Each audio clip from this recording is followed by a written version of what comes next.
All right, welcome everyone to Savage Bowling TV's presentation of the Indiana Scratch Classic here from Mike Aulby's Arrowhead Bowl. Scott Gilmore, Chad Lester here in the broadcast booth. We're going to bring you some action here in the 9:30 a.m. qualifying squad. They're going to take 1 and 5 this morning to the finals. The eliminator style format finals will begin at noon here on Savage Bowling TV. And want to thank our sponsors here, and man, it's great to see businesses jump on board, and we have a lot of cool things that we're going to be doing with our sponsors here, and you'll see those at the Indiana State Masters in February of next year. Want to thank the Brands of Brunswick for jumping on board here for the state, sponsoring all of their events, and can't thank the Brands of Brunswick enough for being involved as a partner here to the Indiana State USBC. Want to thank RT Tour Experience, brand new sponsor. That is Ronnie Russell and EJ Tackett's Pro Shops. They have locations in Fishers at Pinhead's Bowling and Alley's Ale House, and also at All-Star Bowl in Indianapolis. A1 Automotive, the car doctors out of Fort Wayne, want to thank them. Also, Mike Aulby's Arrowhead Bowl, Big Four Socks, and Pinhead's and Entertainment in Fishers as a sponsor. So a lot of cool sponsorships, more to come, we hope. And again, we're going to have some cool things with our sponsors that will debut here at the Indiana State Masters in February. So stay tuned for that. Anyway, welcome once again here to the Indiana Scratch Classic. Welcome, Facebook land. Yes. We're on Facebook for the first time ever. Yeah. And YouTube at the same time. So whatever platform you like. Yeah, absolutely.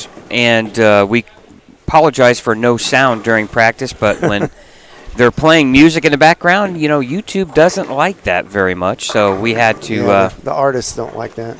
We had to stay silent until they turned that off, but we're back here now with all the action. Tons of great players in this squad.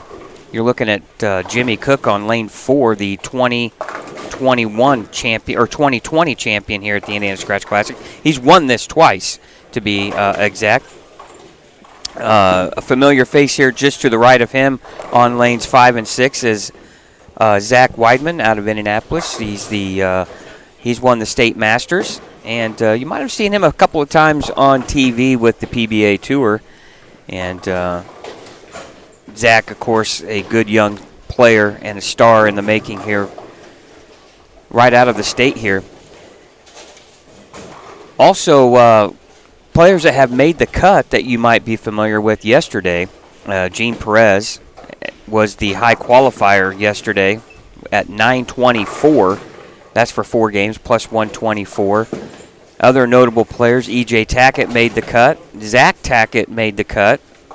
Matt Sanders made it too as well. So a lot of good players. It's going to be a talented field when we get to the finals. And it always is. It always is, yes. We've always had really talented bowlers remaining in our Final Four competitors. And last year was evident of that. Bailey Maverick, Gene Perez, EJ Tackett, and Matt Sanders, all on the same show. And Bailey Maverick's another one. It's an up-and-coming star on the tour. And he made the cut yesterday as well. Boy, Zach Weidman off to a good, strong start. Doubles here to start his game out. He struggled a little bit the first 3 games I saw yesterday, but then I think it closed out with 268 the fourth game. And I wondered if he would bowl again, because you kind of felt like maybe he found something the last game. Well, you won't be able to bowl in much nicer of a center in the state of Indiana than Mike Aulby's Arrowhead Bowl. Beautiful facility, added on a bunch of ticket redemption games in their game room here on the high end of the house. The game room's awesome. And it is amazing what they've done with that down there. Remodeled the bathrooms. And if you're a young kid wants to come in here and bowl for a few games and then go spend a couple hours in the game room, boy, you'll have one heck of an afternoon here at Mike Aulby's Arrowhead Bowl. I think they have some of their bowling packages even built into the game room. Like you get so much in redemption game tokens or or something like that. So it's a really good deal.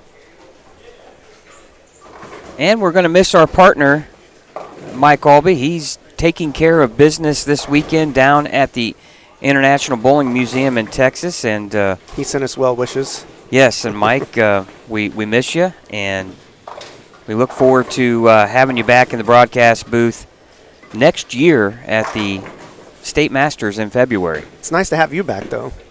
Yeah, it's always nice to be back in the broadcast booth.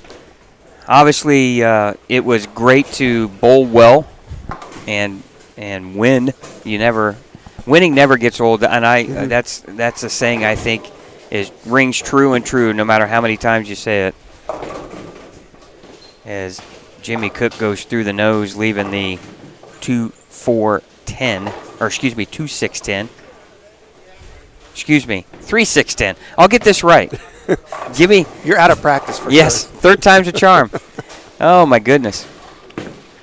Of course, I've only been up since 4:30 this morning. Oh, you got up earlier than me? Yeah, Zach just missed the 10 pin after starting out with the front two, and good spare there by Jimmy on the 3-6-10. I'll get that right.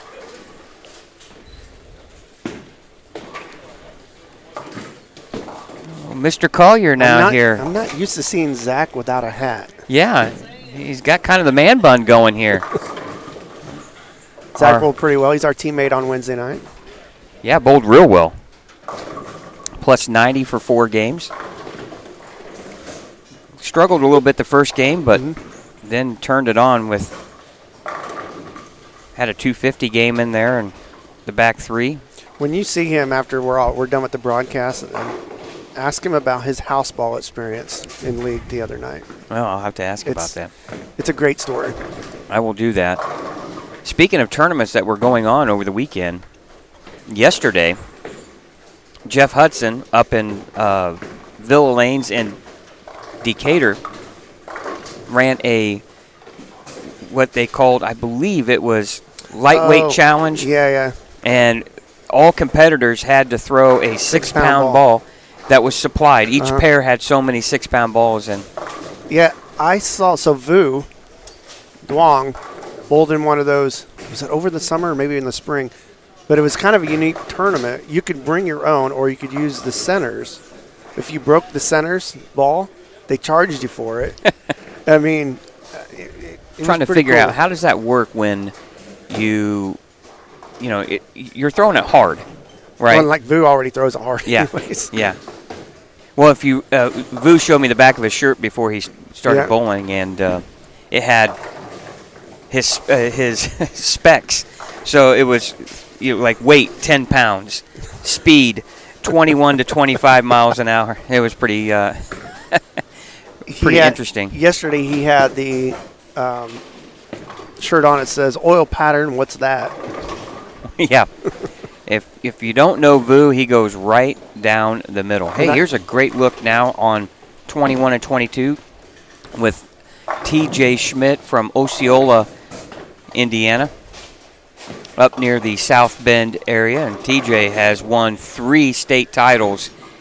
He's won the Masters twice. He's our defending Masters champion. Yes, and he won the Scratch Classic. He won the Masters and the Scratch Classic basically in the same calendar year. Yeah, and I think he's one of only, 2 people that's done that? Yeah, Gene Perez is the only other one that has won both the Masters and the Scratch Classic. What an accomplishment that is. I almost, I look at it, obviously, winning the Senior Masters a few weekends ago, I look back at the history. I was talking to Jeff Circle. I look back at the history. I finished second 4 times. And in the Masters? In the Masters, State Masters. And I'm thinking to myself, man, that would be something. Win the Scratch Classic, win the State Masters, win the Senior Masters. But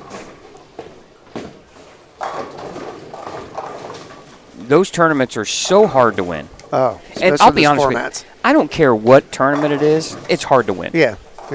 There's so much talent. These young kids are so good. you have to be on top of your game. Not only know your equipment, know how to lane play, but one thing I think the tour players don't get enough credit for is the release at the bottom is the same every time. And they have the ability to make the slightest adjustment with that. Yeah. And it is so hard for the amateur player to release the ball the same way every time. One, because we don't practice enough. Yeah. But the mind will dictate a lot of times physically what the body will do. And when you get under a pressure situation, it's hard to throw the ball. You want to help it. Another thing that they're good at is changing their ball speed. Yes. We can't. It's hard for us to do that consistently. And I think we saw Belmo do that on a TV show this past year where he just changed his ball speed and he was throwing it soft on one lane and harder on the other lane. I think it was a dual pattern show, but it was crazy. TJ Schmidt working on a strike here, and he throws the double. He had an up and down round or day yesterday in his qualifying squad. Just couldn't get anything going. And listening to him before the squad started, oh my goodness. Did you just see Casey Taylor leave a 5-pin? It's out of range. It slid. Got hit 2 or 3 times. Wow. Sorry, I saw that at the corner of my eye, and I had to stop what I was saying there. It's a 5-pin. But pair-to-pair seems to be very challenging. Now, in Mike's center, you have the first 10 lanes are a little newer than the others. So they play a little tighter than the rest of the center. So sometimes you get into it where it's a little challenging from pair to pair. Yeah, and I came by yesterday and I was talking to Trent Marner and Matt Sanders, and they had just made the turn to come down here, and they said it was night and day. Yeah. Like Trent, he gets a lot on the ball. He was throwing something dull right off the gutter, and he was just getting on it, and he still couldn't get it to the headpin. He said down at the other end, because that was like missing the headpin right. So, well, I was trying to think. They took 24. They had 120 entries yesterday for 2 squads, and the cut score was +7. Yeah, not too bad. You got to think. I don't know how many they actually have this morning. I didn't ask. I didn't get a chance to ask Jeff. Yeah, and I didn't hear him make an announcement on how many exactly he was taking from this squad.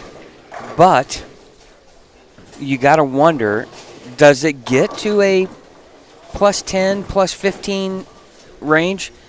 And you really think about it, you're just trying to go out there keeping the headpin and play, catch a double here and there, make your spares, and now Casey's going to shoot the 5-pin, and he makes it. Casey Taylor is one of the owners of Market Square Lanes here in Lafayette. He said it's his first time bowling this tournament ever. Yeah, Casey. Oh, and Zach just missed another 10-pin. Wow. That's not like him at all. There's 22 pins, and you're going to look back as a player, and you're going to be like, I'm going to need 11 of those somewhere. It just never fails. Want to thank you guys for watching on Facebook Live as we have split screens here for you. And we're just underway of the morning qualifying squad for the Indiana Scratch Classic. The finals will start at noon, so be back on these same platforms to watch the finals. Probably have time to take a little bit of a break. Yep. Maybe eat a snack before we get into the marathon that it is the finals.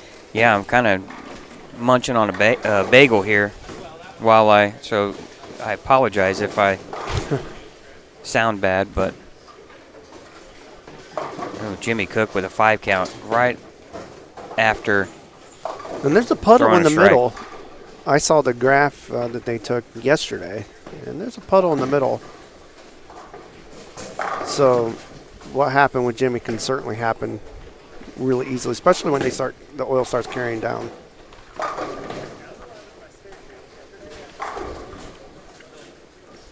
It looks like Zach is throwing the new GB2 from ebonite. Really curious to see. I'm going to say you can't wait to get your hands on one of those. Yeah. It should be in the shop here soon. Great spare there from Jimmy Cook. And he needs to strike out to get to 190. And that's what you got to do. You got to make your low games in that 190 range so you're not giving up too many pins to the field. Well, that's what's nice about a 4-game block. If you do have a lower game, you can have 3 good games and still make a run.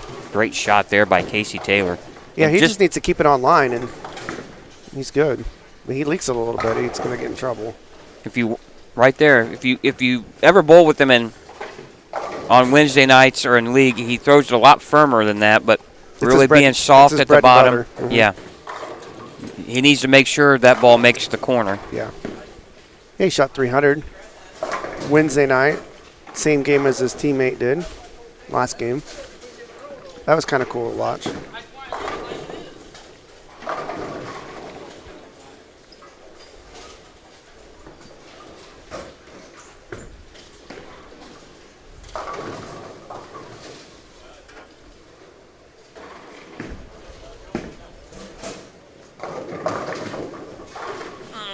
Jimmy with a solid 9-pin, almost a 4-9. Big spare here from Zach Weidman.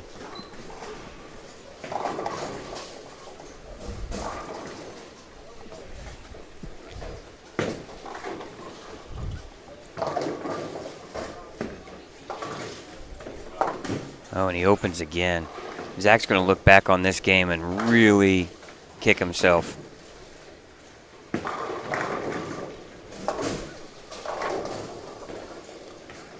Big shout out to Chris Gronkowski. Yeah, go ahead. A shout out on Instagram. They, if you're familiar with Chris Gronkowski, he's the brother of Rob Gronkowski, and Chris has a line of shakers that he got. Well, they made an appearance on Shark Tank.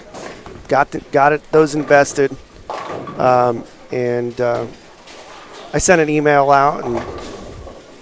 We got a couple of these that are custom, has our logo on them. They're really cool looking. Yeah. So go if you want to see them, go to our Instagram and check them out. But yeah, very well made product.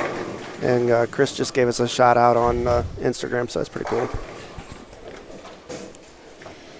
Yeah, it's amazing what you could put your logo on. Yeah, I saw it and I was just like, hey, can you? And they're like, yeah. I will say this: it's a great looking cup or a mug, and 30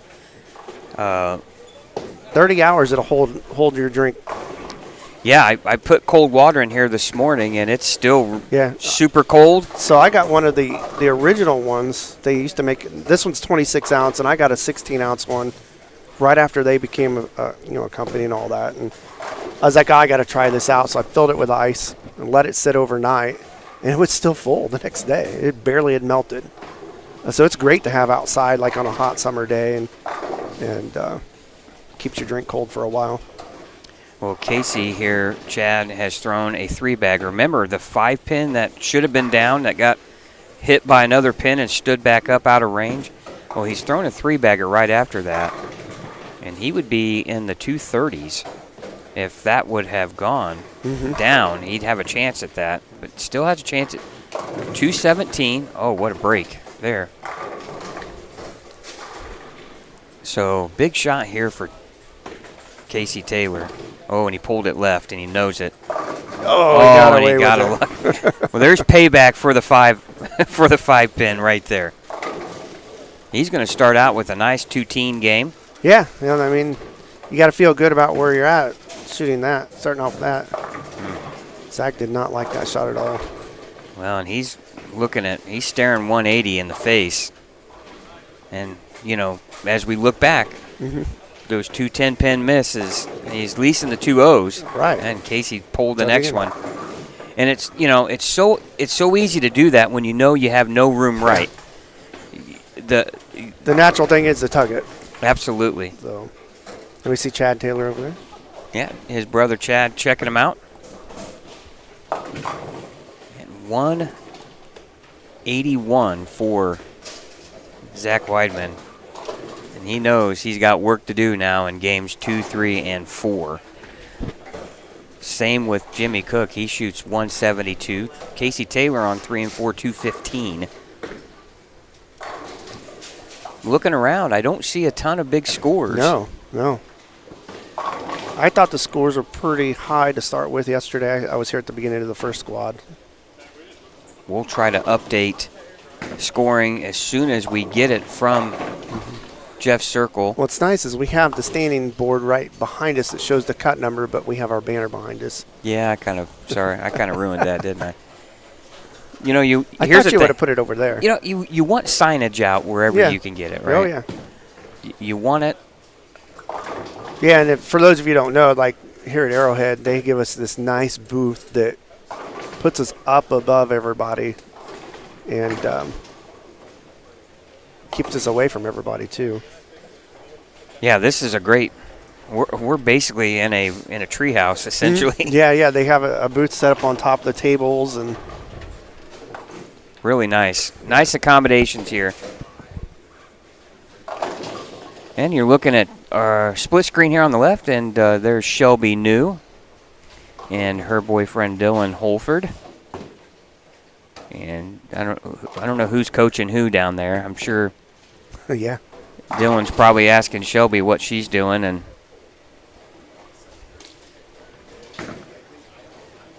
and speaking of Shelby, we'll be back at Championship Lanes in March for the Indiana Queens.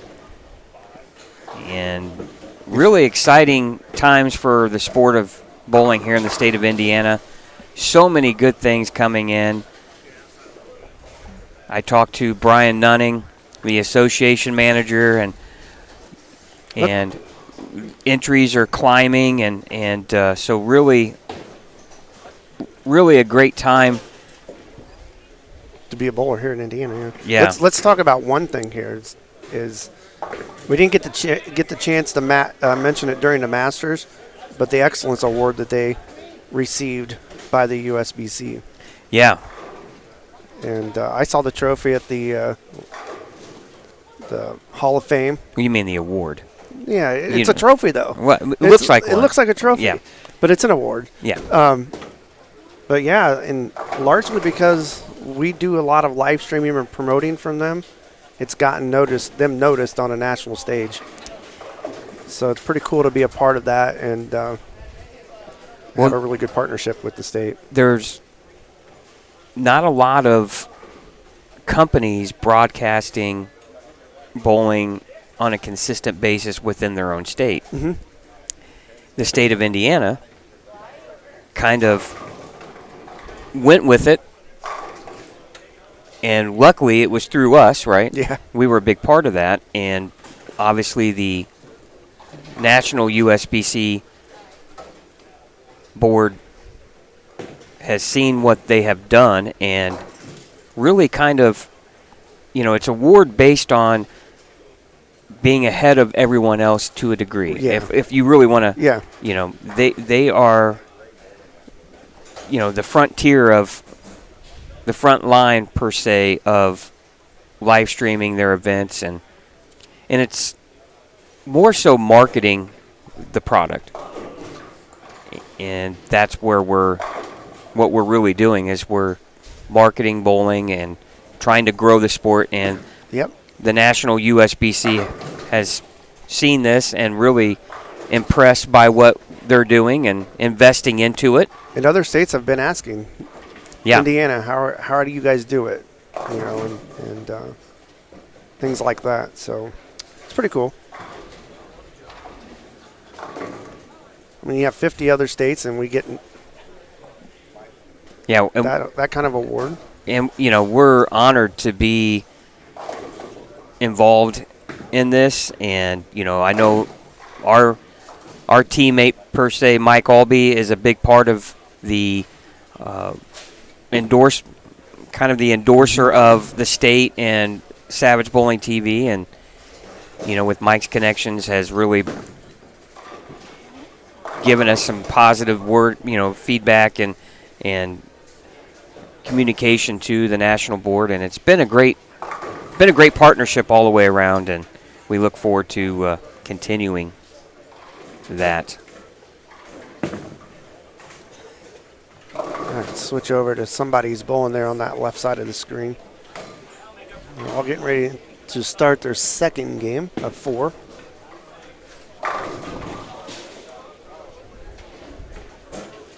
Jeff just handed me the plan of how they're doing the finals. So championship pair on 5 and 6 today. Looks like there will be 4 rounds. 1, 2, 3 rounds.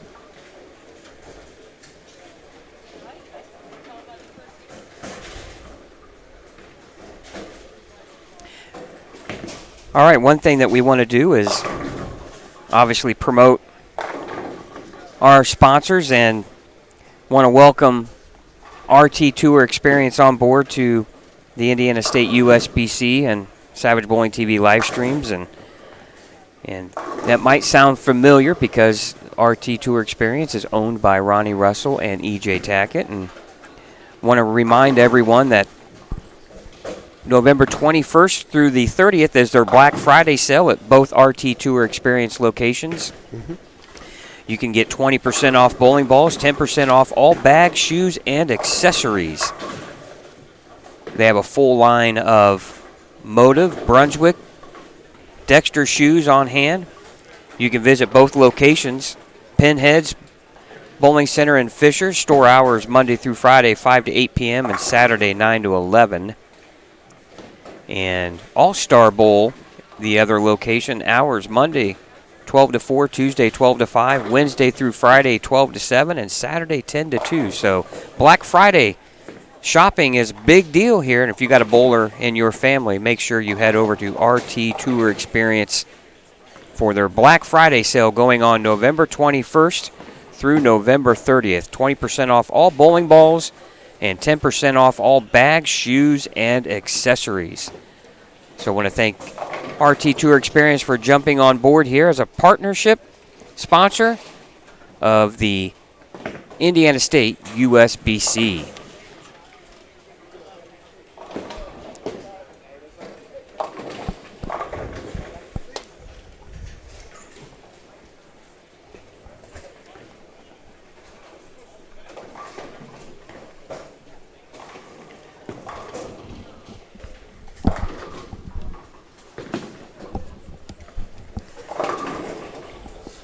Okay, Scott Gilmore, Chad Lester here in the broadcast booth for the Indiana Scratch Classic here from Mike Aulby's Arrowhead Bowl in Lafayette, Indiana.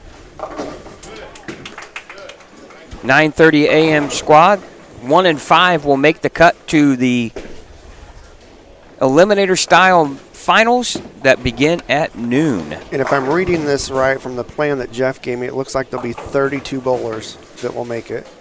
So Round Runny's got 8 pairs of lanes with 4 on a pair, so that'd be 32. Well, that means they have roughly about 40 bowlers. It looks like we got 3 on a pair, 1, 2, 3. All the way down to, my eyes aren't that good. Looks like they might have 48 bowlers. If that's the case, that would mean 9 would make the cut here. Now, I don't know if they have a bye. In the past, the top 2 or They so do. qualifiers get a bye, 1 round bye. Yeah, it's the, let's see if I can find the,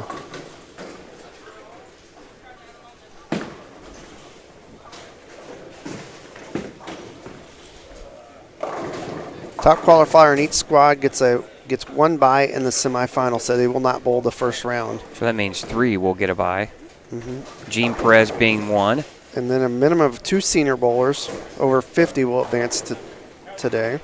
I didn't see who the leading qualifier was in the 430 squad. I think it was Gene. I think he had one. He was plus 121 the first squad, and then 124 the second squad. Well, I'd imagine they would give the bye to the second Yeah, that's a good high point. qualifier. I assume. Maybe not. Anyway. Yeah, he was 121 the first squad and plus 124 the second squad. So Wow. That's consistency. it is.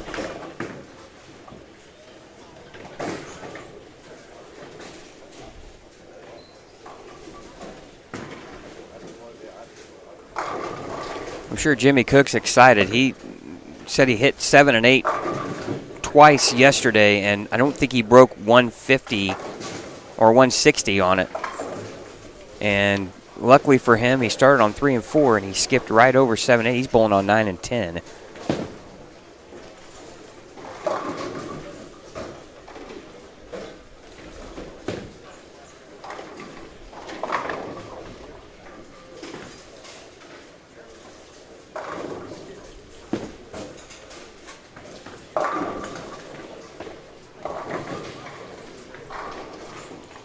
There's Annalise Sisk on lane 7. They're leaving the 2-pin. Right to the right, Casey Taylor coming in light, leaving the 2-4-5. And there's such a fine line on this from not getting to the head pin and then overreacting and going right through the face. So speed, ball reaction is so critical. Speed very critical here on this pattern. And then you have to wonder once he gets past the first 10 lanes, he chopped that there. Will they kind of open up for him a little bit? Get down the other end, they're going to hook a little bit more, and he might have a little bit more to the right. Good spare there from Annalie, and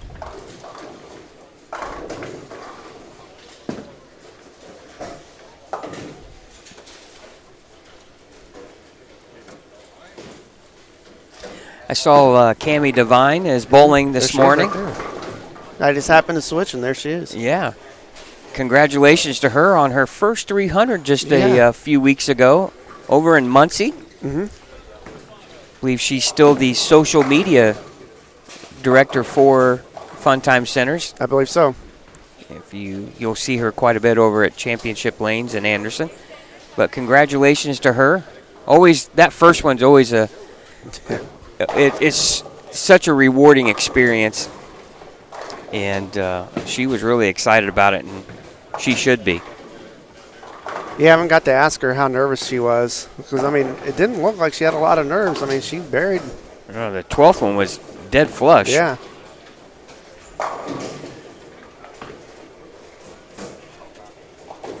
See a lot of guys missing the head pin right.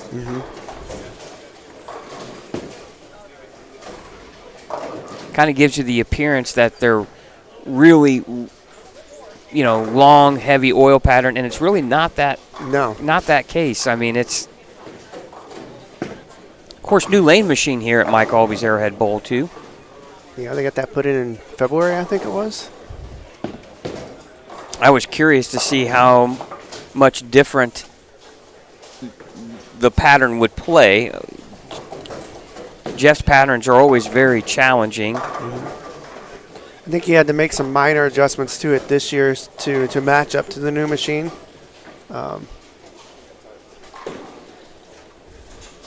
it looks like it's playing just like what the graph says it would.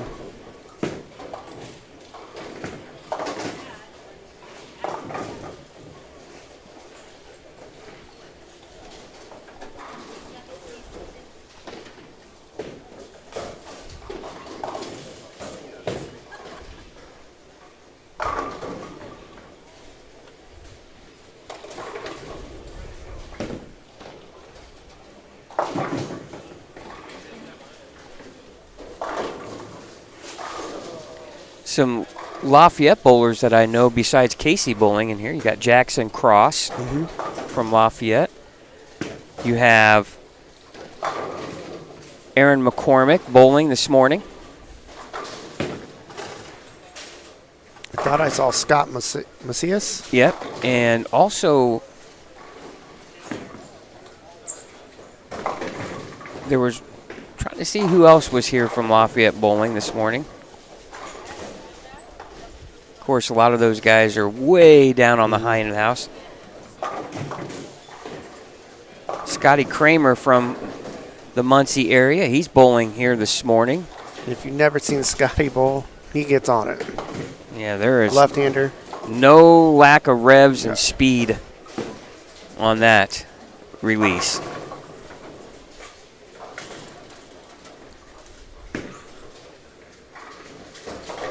Later on from Lafayette, you'll see Tim Logan. He bowled really well. Yeah, he bowled. He was the leader for a while, and then he shot 150 the last game. Yeah, but he still bowled great.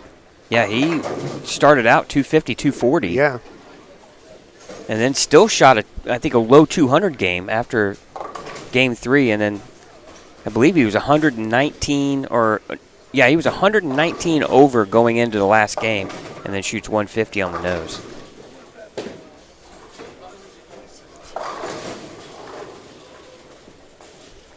I believe Brian Cribbs down there. Yeah, He's Brian a Lafayette Cribb. bowler. Mr. I think the Purdue head coach is down there bowling. Yeah, I saw Ryan. Ryan Mooney. Speaking of Purdue, you have Luke Mathis down there. He's a former Purdue player, just like Zach Weidman. Yeah. Ryan Slosser will be here later. Yeah, he made the cut. T.J. Schmidt bowled for Purdue. Yeah. And then Ryan Burton made the cut yesterday. Yeah, and then Trevor. How do you pronounce his last name? Is it Prevov or something? I found out he's from Alaska, if I am correct. Yes. Holy cow. Yeah. Yeah, he has to be in engineering. Purdue. Well, yeah, you travel that far if that's the case, and I apologize if I'm wrong, but I'm pretty sure. Well, just like who bowled for Purdue a few years ago that was from Puerto Rico? Oh, His yeah. dad's a senior player. Yeah. On the 50 tour. You shouldn't do these things to me because Can't think of his name either, but yeah. You're going to make me you're going to make me look bad if I don't know these names. It'll come to us. Yeah. At some point.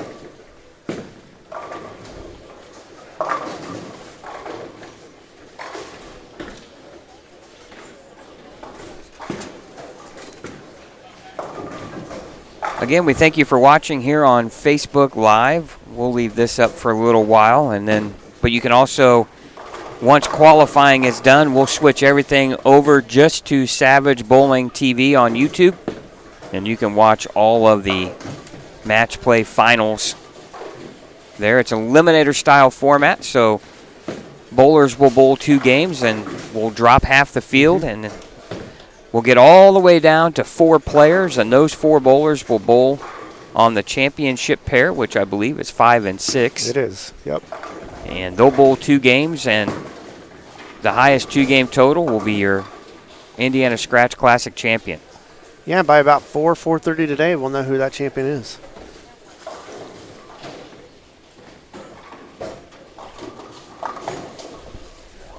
And then we're off for a couple months and come back the first weekend in February for the State Masters in Anderson. Yeah. We're going to be quite busy once the new year comes around, yes. Once the end of January hits. Oh, there's our... Here we go. Game 1 scores, ladies and gentlemen. And I didn't see him, and Corey Hersha is leading Game 1 with 250.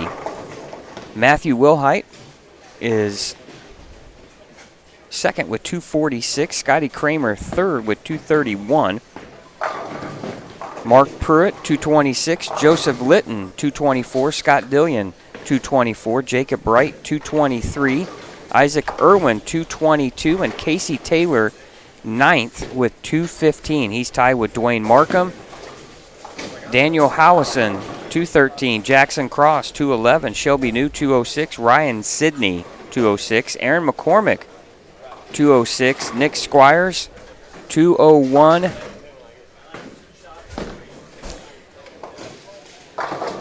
And Damian Banghart, 200. And Daniel Freeman, 200. Those are your bowlers that are 200 or better, and it's Rolando Cebalin, I think. Dominican Republic. And to be honest with you, I think they're junior, senior. I think they're both the same name. And his dad does bowl quite a bit on the 50 tour. Yeah, he's a good player. Good player. Yeah. Solid player. Notable players that are just outside the number. TJ Schmidt shot 189. Luke Mathis, 185. Zach Weidman, 181. Jimmy Cook, 172.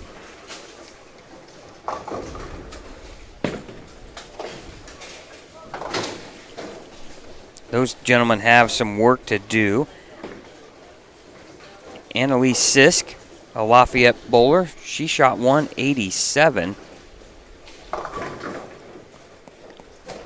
Right now we're looking at, we think they're taking 8. I'm not 100% sure. Yeah, I was going to try to grab Brian as he walked past us to see. And the standings board behind us hasn't been updated, so.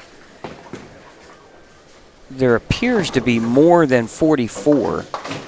So if there's 45, they're taking 9. Yeah. And I'm assuming they normally round up. So if there's 44, they would take 9.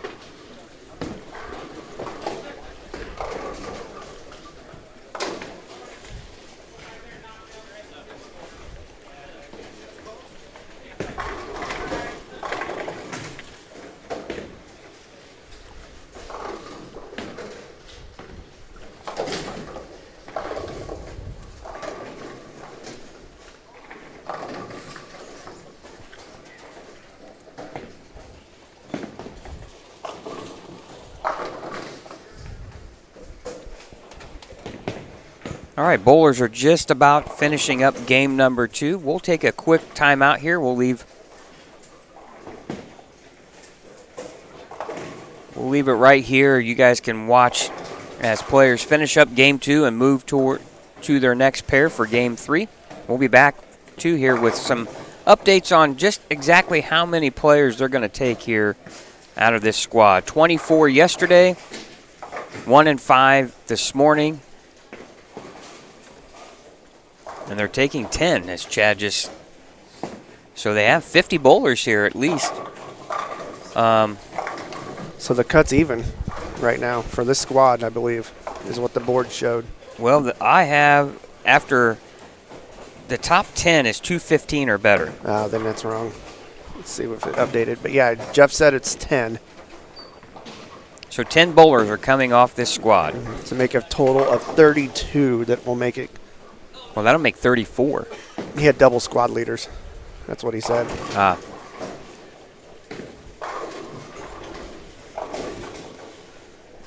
never going to argue with the tournament director. No. Yeah, when I was in there, I was like, so you're taking 32, right? He goes, yes, I had double squad leaders. Like, okay. I mean, that's what a sheet he gave me says too. So.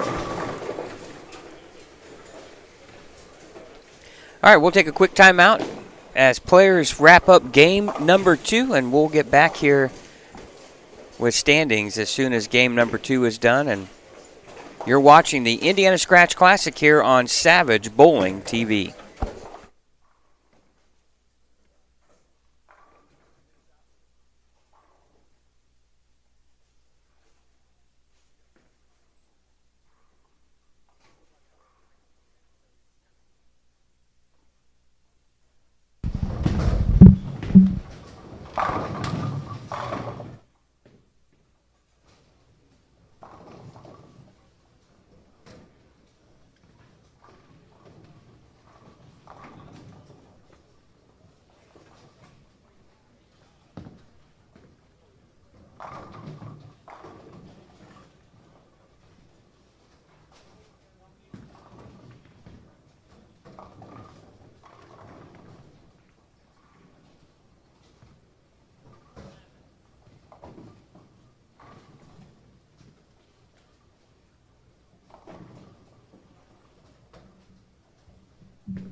All right, welcome back here to the Indiana Scratch Classic here on Savage Bowling TV. Scott Gilmore, Chad Lester in the broadcast booth. Players are finishing up game number 3 already. About 5 till 11 here, Lafayette time. And your leader after 2 with a 443 is Scotty Kramer. Matthew Wilhite right behind him at 441. Luke Mathis with a big 252 game. Jumps up to 3rd at 437. Dwayne Markham at 435. Corey Hersha drops to 433. Scott Dillion, 427. Ryan Mooney, 412. Jacob Bryant, 411. Rodney Compton, 410. And Isaac Irwin right now at 409. That is your cut number. Players close within range here. Daniel Howison, 406. Jackson Cross, 403. Jeff Accord, 402. Joseph Litton, 402. Those are your plus scores. Only 14 plus. Notable players. Just 19 pins out of the numbers. TJ Schmidt at 390. And TJ just opened in the 10th for 166 game 3. So Daniel Freeman was right there at 390 as well. And if I remember correctly, he started out with like the front 4 or 5 in game 3. So it'll be interesting to see what he does. Casey Taylor shot 169 game 2 to drop to 384. Zach Weidman at 384. Dylan Holford at 384. Shelby New is at 377. Jimmy Cook way down there at 333. Vu Duong, 331. He's struggling. Scoring is tough this morning. 443 leading this squad of 50 players. And that'll tell you just how hard they are. Again, want to thank our sponsors, Brands of Brunswick. Want to thank Brunswick for jumping on board this season. We're excited to have them as a partner here. Big 4 Socks, Pinheads Bowling Center and Entertainment, and Fisher's A1 Automotive, the car doctors out of Fort Wayne. RT Tour Experience, Ronnie Russell and EJ Tackett's Pro Shop, and Mike Aulby's Arrowhead Bowl. Also want to thank the Indiana State USBC for putting on, once again, another great event. And Chad and myself here at Savage Bowling TV, honored to be broadcasting you this event and all of the Indiana Scratch tournaments in the state of Indiana through the Indiana State USBC. We'll be back in February of 2023 with the State Masters, February 4th and 5th, I believe. We'll be there all day Saturday with bringing you wall-to-wall coverage of every qualifying squad. And then we'll be at the Indiana High School State Finals down in Western Bowl in Indianapolis. And then Another nice center. Yes, and then we'll be back at Championship Lanes in March for the State Queens. And we'll also High school All-State. We don't have a date on that yet. Yep. Then we have the Indiana-Kentucky All-Stars in June. June 10th. And we'll bring some coverage from the Indiana State Hall of Fame ceremony, too, as well. And hi, Gene. Gene Perez walking in, squad leader. So we'll have tons of bowling coverage throughout the year next year. And we want to thank. Yeah, he said, Gene said, congrats on your title. Well, we'll wait till some of those guys get to 50 and, Yeah. Stake your claim while you have it, I guess, right? It was my first year being eligible, so it's feel kind of fortunate to be able to win it on my first try, that's for sure. Yeah, and it's nice. This year we have 2 chances to see the PBA this year. Yeah. The U.S. Open is in Indianapolis the week before the State Masters. And then Dave Small will have the Kokomo stop in March. Yeah, we'll try to get to that. And then we didn't get it worked out this year, but would love to get back to Anderson for the PBA 50 Tour stop when it gets to championship lanes as well. Yeah, I went down and visited this year. Didn't do any filming or anything like that, but it was nice just to visit and watch. Well, our good friend Mark Sullivan, who the last several years has been knocking on the door of winning one of these. Yeah. And we're going to do some fun things with him, I believe, at that Anderson stop, and we'll have more information on that as we get closer to that event. But we're maybe have a little bit of behind the scenes with Mark Sullivan and kind of talking to him. He might be okay with being mic'd up for an entire qualifying squad. That'd be cool.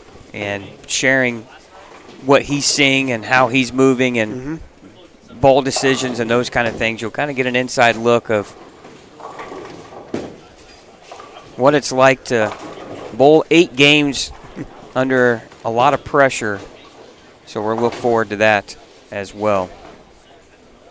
I'm hoping we can get with our friends Kyle and Brad again at some point at the Indianapolis or even Kokomo stop. Well, you know, Kyle had hip surgery again on his other hip, I believe it was. So he was saying he would be back maybe in February, so he might miss the U.S. Open. I don't know if that timeline has been moved up for him, but he's currently rehabbing after surgery.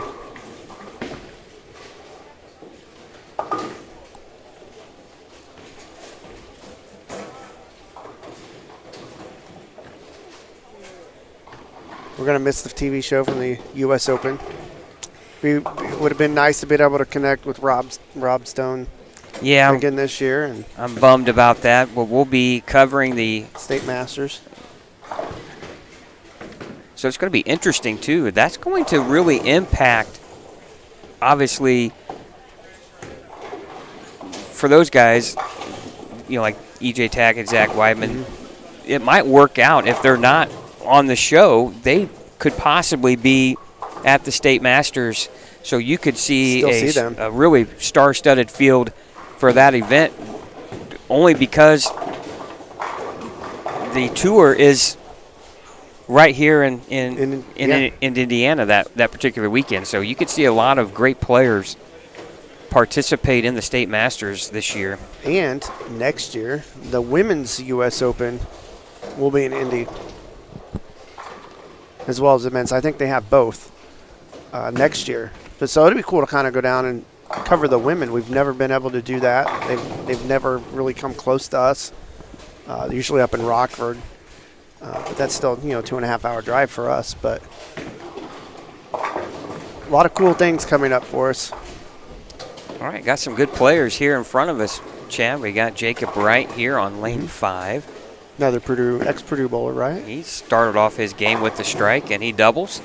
Shelby New just to his left on lanes 3 and 4. Scotty Kramer, the squad leader after 2, is here on 5 and 6. Joseph Litton, who was in your top 15, is right here on 5 and 6. He's getting ready to bowl here to the far right side of your screen.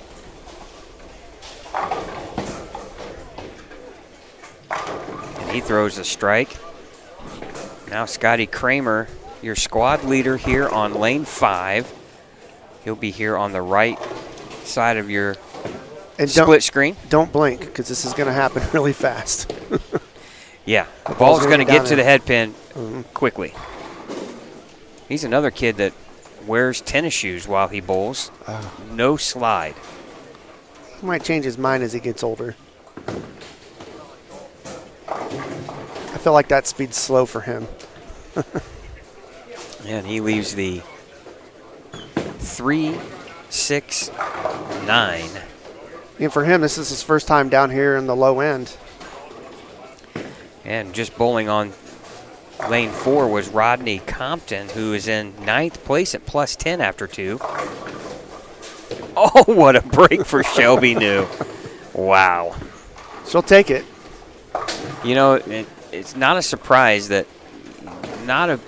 not a big reaction from her at all because, that's not what she really wanted. No. I mean, the result, she's glad to get a strike, but the ball reaction is not what she was looking for. Yeah, it was one of those, well, I hit my mark, I came in light, I struck, that's good, but what move do I make?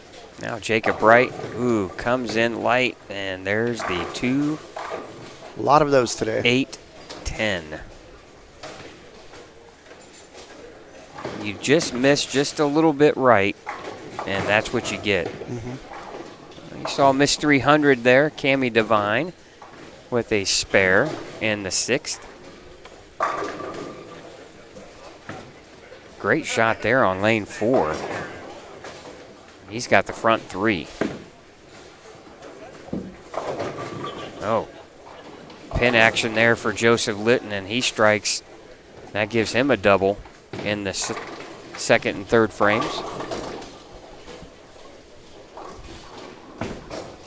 Now you're getting down to crunch time because this pretty much is game 4. It is. And there was a lot of movers yesterday in the 4th game. Now, Zach Weidman didn't make it, but he just barely missed. But he shot 268 his last game. So Rodney Compton with a nice strike there. It's going to be interesting when they give us the standings after game 3 because I felt like the scoring pace went down that game. Well, and there's the automatic adjustment there mentally. You miss right and come in light, and you overcorrect, and Shelby leaves the 3-10 baby split. And now Scotty Kramer here. God, nice shot. He just signed with Brunswick. He did. And I think that's a good move for him. Well, it's going to give him 6 or 7 brands to tinker with.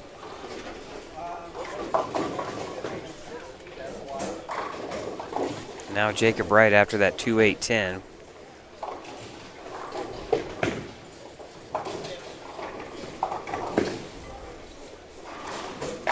Oh, throws a great shot there.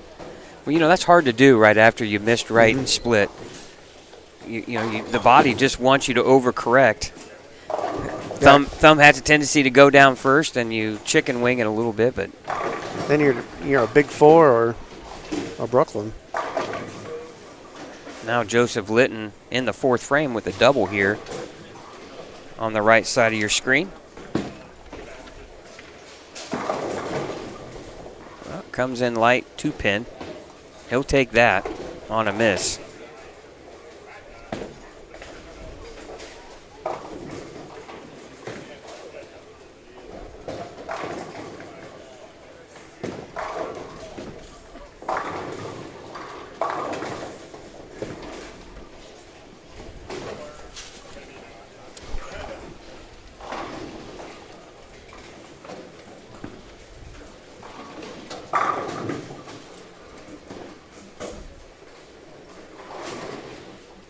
Great shot there from Scotty Kramer. Looks like he might be throwing the new CUDA from Columbia. Nope. It looked like it was. Well, he throws the ball with so much hand. You can't tell. It looks like a solid color, doesn't it? And it's actually not. I'll have to. Is that a pearl? I can't tell. It's got a little bit of surface on it. Yeah.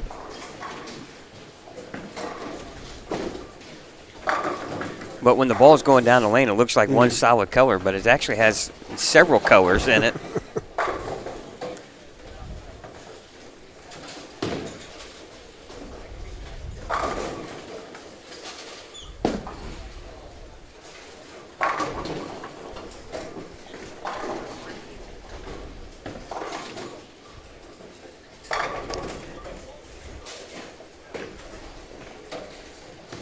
Now Jacob Wright trying to get back on the strike train here. He's got 1 here in the 4th after an open in the 3rd.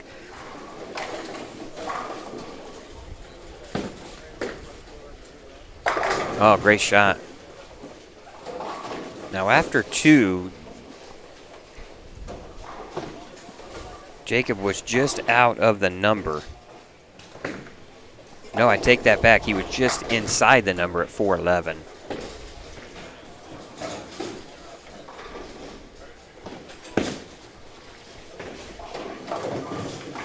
Joseph Litton there with a 2-8. Now Shelby New here. And she, fortunate to leave just the 1-2. She is struggling. Chad, when she gets there on that kind of a tighter line, her ball doesn't see the friction, and she doesn't have quite the hand to generate a little bit of room for error. Oh, wow. Almost a stone 8-10. Man, that ball hits so hard. Oh, to be that young and limber.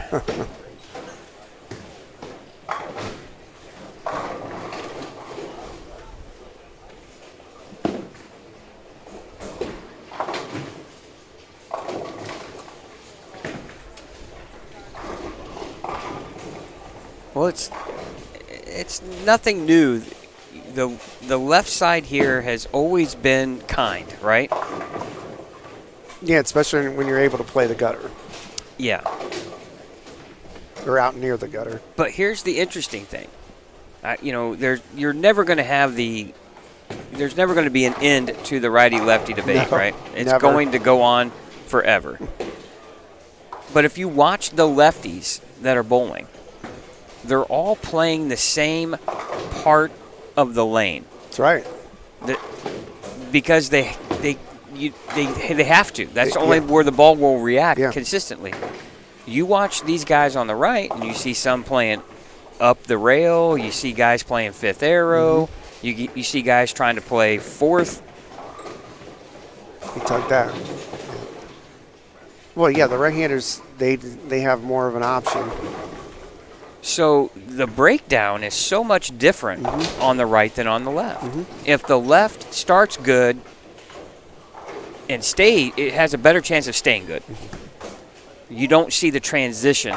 Well, on the left side, and we both know that, our moves are a lot smaller than they are for right-handers. It might be only a couple boards here and there.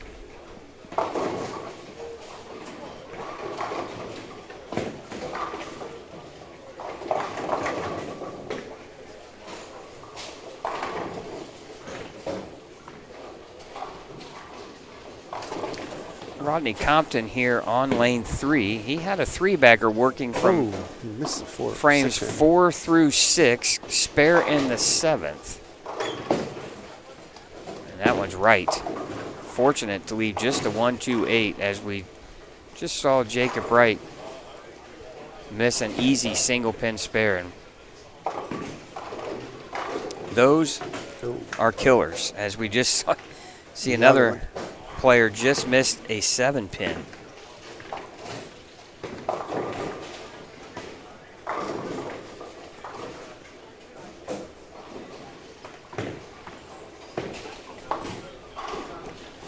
Once again, we thank you for watching the qualifying here for the 9:30 a.m. squad at the Indiana Scratch Classic on Facebook Live.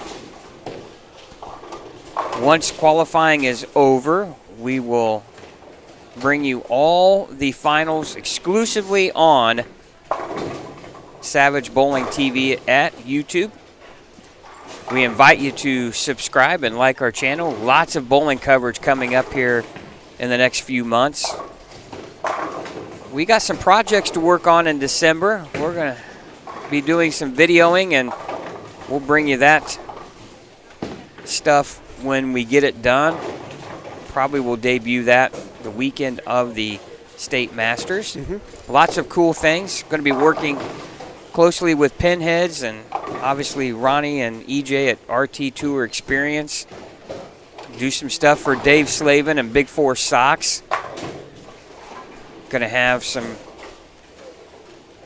players like Andrew Anderson, Tom Smallwood, EJ Tackett, Zach Weidman. Shelby New's going to be all involved in the Big Four Sox project. We're excited about that. And hey, you know what? If you want to feel comfortable as you bowl, go to big4sox.com. That's BIG4sox.com and get you a pair. Even if you don't bowl and you're on your feet a lot, they're great. Yes. A lot of cushion. Yes. Does save on the back some. Yes, it does. And, Dave's got lots of colors to choose from. Mm-hmm. I saw, too, he's now got crew socks, ankle and crew. So check out both, big4socks.com. And want to Keeps you thank, warm during the winter. Yeah, want to thank Dave Slavin for being a sponsor here for the Indiana State USBC events. Also want to thank our other sponsors. Again, A1 Automotive, the car doctors out of Fort Wayne, Pinheads Entertainment, and Alley's Ale House in Fishers, Mike Aulby's Arrowhead Bowl, the Brands of Brunswick, and obviously RT Tour Experience.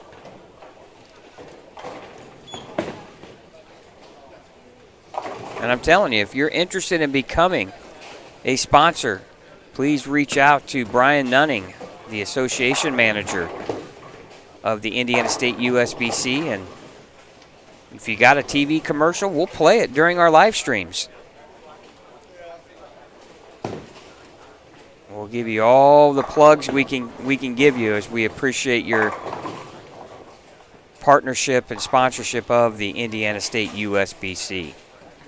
All right, crunch time here. We're down to the final few frames here of the 9:30 a.m. squad, Game 4. Some pairs have already finished. Joseph Litton here on lane 6. On the split screen on your right. Aaron McCormick on your left here on lanes 19 and 20. Oh, he didn't like it. And he misses the head pin right. Luckily, just leaves the 1, 2, 4, 8. Could have been a lot worse. And Joseph Litton misses right and leaves only the head pin. Now Scotty Kramer working on a strike. He's got 138 in the 6th. He was leading after 2 at plus 43. Oh, beautiful shot there. Well, he doesn't miss at the bottom, ladies and gentlemen. He gets all it's worth on every shot. Now Shelby, she's got a strike. And she leaves the 2, 4, 5. And she's looking at 180 if she spares strikes here for her 4th game. And that's going to derail her opportunity to make the top 10. After 2, she was at 377. We don't have Game 3 scores quite yet. The Eliminator style match play finals, they'll begin at noon. Might be just a bit later than that because they have to re-oil the lanes, so it might be just a little bit after 12 before they get the finals started. Yeah, because they're going to have to re-oil 30 lanes. So I think it's going to be a little bit after noon. Shelby finishes with 178. Rodney Compton finishes with 187. He was inside the number after 2 at plus 10. I'm not sure what his 3rd game did, as we're going to get Game 3 scores, I believe, right here from Mr. Petrie. Thank you, Brian. And let me see what we got here. Scott Dillion is your squad leader after 3 at plus 83. Matthew Wilhite plus 68. Jacob Wright plus 55. So Jacob is well on his way to making the cut here. Scotty Kramer at plus 39. He's got a great game going here. Daniel Howison at plus 40. Daniel Freeman plus 36. Oh, great shot. Daniel Freeman, as I said, plus 36. Corey Hersha plus 34. Dwayne Markham plus 25. Luke Mathis at plus 12. Ryan Mooney plus 9. Again, your cut number stays at 9 over. And I don't think Ryan bowled too well in Game 4. Well, high game on that pair was 181. Yeah. 181, 159, 160. So Joseph Litton just outside the number at plus 3. Nick Squires at plus 1. Zach Weidman, he's fighting He was at 598 after 2. Remember, he missed 2 10-pin. There's 22 pins. Did I not tell you? He'd be at plus 20 right now if he had those. Casey Taylor at at 595. Shelby New was at 590 minus 10. Ooh. And she shot 178, so she's not going to make it. Other notables, Jimmy Cook at 565. He shot 232 his third game. TJ Schmidt struggling. He was at 556. Rodney Compton really struggled in game 3. He was way down at 547, and he only shot 187, so he's going to miss the cut.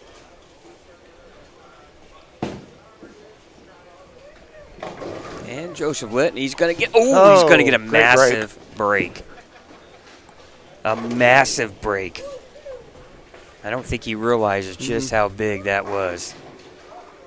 Because he would be at 196. Right. This is a huge shot for him. Jacob Wright with the first one in the 10th, and that's way right. Ooh. Oh, and he's left. He almost got it. You know, he went Brooklyn the shot before and tripped the 6 pin, so. What a fortunate. He didn't want to tug again. Well, he was 50 clear of the number almost. So he, anything in the 90s, and he was probably safe. Yeah. However, guys can shoot big games. And Joseph Litton with the 210 split. That's going to put him in the 2-0s.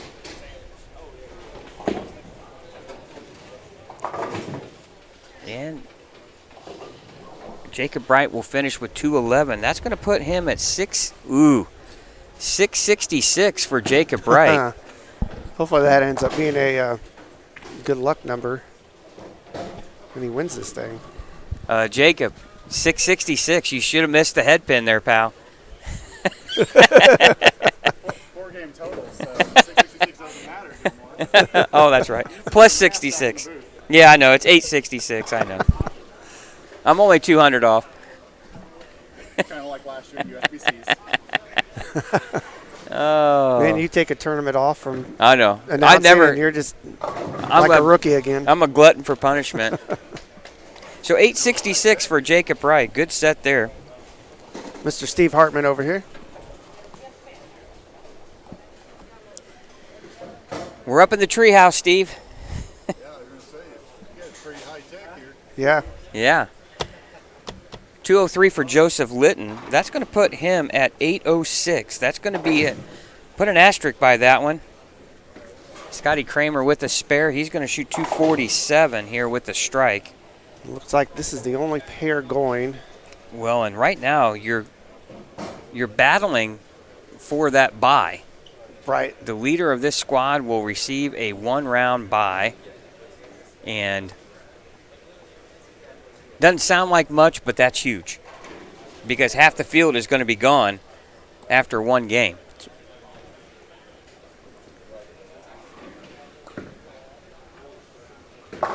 And he's going to finish with 235. Good place to leave that. And that's going to put him at 874. He was probably thinking striking out there, and that would have put him in the 90s, which would have gave him a real good chance at the number 1 spot. And there's TJ's last shot. I believe that was it. Hey, he's the last bowler bowling. Well, he struck there. He doubled in the 10th, but I don't see – he had one open there in the 6th frame. He did double in the 7th and 8th, but he had to have a humongous game. Mm-hmm. He was looking at 270 or better to even have any chance. Maybe 260 or better. He did shoot 200.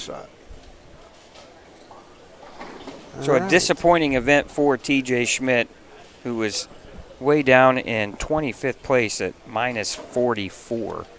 But that's going to conclude our qualifying for the Indiana Scratch Classic here on Savage Bowling TV. We're going to take a quick break. Those on Facebook Live, we thank you for watching. Hey, head over to our YouTube channel at Savage Bowling TV. That's where we're going to bring you all of the finals action here. Eliminator style.